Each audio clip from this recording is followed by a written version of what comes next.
Pourquoi la peur est souvent confondue avec l'excitation et pourquoi l'amour peut-il nous aider à transcender nos peurs? Bonjour à tous, je suis Véronique Chaput, sophrologue praticienne en hypnose et psycho-somato-énergétique et effectivement j'avais envie de vous parler de la peur parce que souvent on se rend compte que la peur est confondue avec l'excitation. L'excitation, c'est cette énergie qui nous donne envie de faire quelque chose, mais qui amène tellement d'énergie dans le corps qu'on peut se mettre à trembler un petit peu, on peut se mettre à transpirer, par exemple lors du premier rendez-vous amoureux, ou toutes ces choses que l'on a vraiment envie de faire, une compétition, une rencontre, tout ce qu'on fait pour les premières fois, et en même temps, on a exactement les mêmes symptômes que lorsque l'on a peur, et souvent on confond les deux et ça nous bloque et du coup on ne va pas faire les choses qu'on aime.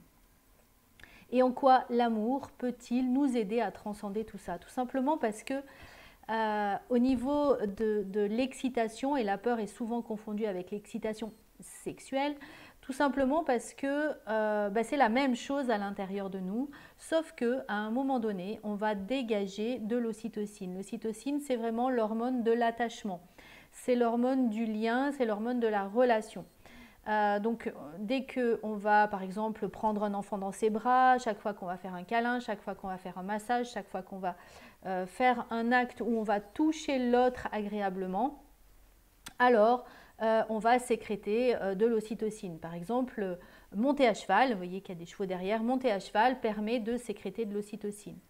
Par exemple, un enfant qui tète le sein de sa mère, il sécrète de l'ocytocine, la mère aussi, et du coup, il y a un lien qui va se mettre en place, un lien d'attachement qui va se mettre en place. C'est comme ça aussi dans la relation amoureuse, puisqu'on va avoir les corps qui vont se toucher et ça permet d'avoir cette ocytocine, ce lien qui est très fort.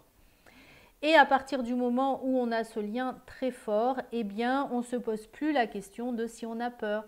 Ça devient un moteur, ça devient quelque chose de vraiment très important. C'est pour ça que le petit enfant, il peut aller dans l'inconnu à partir du moment où il tient la main de sa maman. Et ça nous permet aussi tout le temps de pouvoir transcender ce que l'on est en train de faire.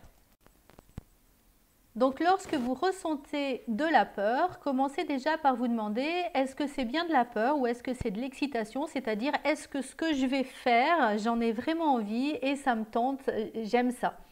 Et du coup, vous allez amener cette ocytocine et vous allez pouvoir faire les choses avec beaucoup plus de facilité. Voilà, et tout ce qu'on va faire, ça va être exactement de cette manière-là. L'effet sera immédiat au niveau de votre corps puisque quand on a peur, on va avoir un pic de cortisol, donc de l'adrénaline puis du cortisol qui va monter.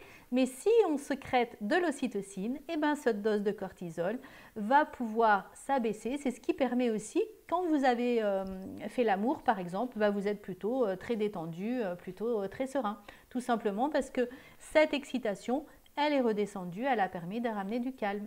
Donc si vous aimez les choses que vous faites, la peur n'est plus présente. J'espère que cette vidéo vous sera utile, vous permettra d'avoir un truc supplémentaire pour pouvoir dépasser vos peurs et aller dans les choses que vous aimez faire. N'hésitez pas, si elle permet d'aider vos proches, de pouvoir la diffuser, la partager. Et bien sûr, n'oubliez pas de vous abonner. Bonne journée!